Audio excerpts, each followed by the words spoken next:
যুক্তরাষ্ট্র ও ইসরায়েলের হামলার জবাবে ইরান পারস্য উপসাগরীয় অঞ্চলে কয়েকটি দেশে ক্ষেপণাস্ত্র ও ড্রোন হামলা চালাচ্ছে। সংযুক্ত আরব আমিরাতের দুবাই ও আবু দাবির মতো শহর এবং কাতার ও বাহরাইনের মতো দেশগুলো, যেগুলো মার্কিন সামরিক ঘাঁটি রয়েছে, এই হামলার লক্ষ্যবস্তু হচ্ছে। এর ফলে নিরাপদ ও উন্মুক্ত দেশ হিসেবে দীর্ঘদিনের যে ভাবমূর্তি রয়েছে তা বড় ধাক্কা খেয়ে শনিবার 200 বিমান নিয়ে ইরান জুড়ে হামলা চালায় যুক্তরাষ্ট্র ও ইসরায়েল। জবাবে ইরান শত শত ক্ষেপণাস্ত্র ড্রোন নিক্ষেপ করে ধনী উপসাগরীয় দেশগুলো, যেগুলো মার্কিন সামরিক ঘাঁটি রয়েছে, সেসব লক্ষ্য করে এসব হামলা চালায় ইরান। মধ্যপ্রাচ্যে অস্থিরতার মধ্যেও দুবাইকে দীর্ঘদিন ধরে একটি নিরাপদ আশ্রয় হিসেবে দেখা হতো। ইরানি ব্যবসায়ী, মার্কিন তারকা, রুশ বিলাসী ও নিশ্চিত জীবনের ঠিকানা। কিন্তু এবারের হামলার পর সেই ধারণা ভেঙে গেছে। দুবাইয়ে 5 তারা হোটেল আগুন লাগে, বিস্ফোরণের উঁচু উঁচু টাওয়ারগুলো জানালা কেঁপে ওঠে এবং আন্তর্জাতিক বিমানবন্দর ক্ষতিগ্রস্ত হয়।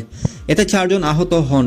সামাজিক যোগাযোগের মাধ্যমে প্রভাবশালী ব্যক্তিত্ব ও আতঙ্কিত অভিবাসী শ্রমিকেরা রাতের আকাশে জ্বলন্ত ক্ষেপণাস্ত্র ছুটে যাওয়ার ভিডিও শেয়ার করেন, যেগুলো শহরের বিখ্যাত আকাশচুম্বী ভবনগুলোর পাশ দিয়ে উড়ে যায়।